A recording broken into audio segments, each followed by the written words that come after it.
Labai džiaugiuosi, kad labai daug besidominčių yra mugėje, kuri jau 23 organizuojama metus. Ir labai svarbu, kad gali tiek jau žemesnių klasių moksleiviai, tiek abiturientai dar kartą pasidomėti, kokios yra profesijos ir ką gali pasirinkti.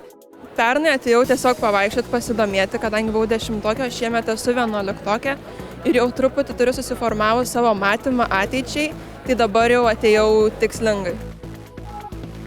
Labai padeda sužinoti savo kryptį ir į kur tu specializuosi, sužinai, ko tu norėtum ateityje, ir tiesiog tokį aiškumą duoda tavo keliui.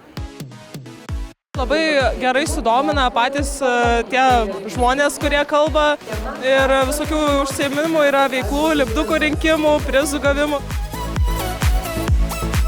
Praėjome daug stendų, aš pati praėjau pro tos, kurie mane labiausiai domino.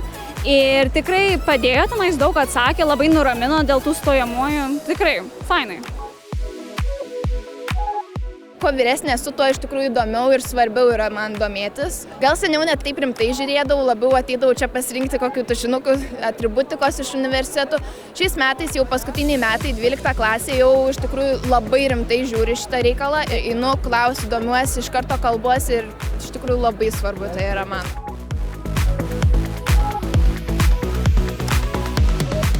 Padeda atsakyti visokiausius klausimus, kurie kyla dėl stojimų, ypatingai dėl pasirinktų dalykų. Ir jaunom klasėm galbūt rekomenduoju irgi apsilankyti šitoje parodoje, dėl to, kad čia galima pasiklausti būtent kokių dalykų reikia renkantis į 11 klasę. Tai labai, manau, patogu.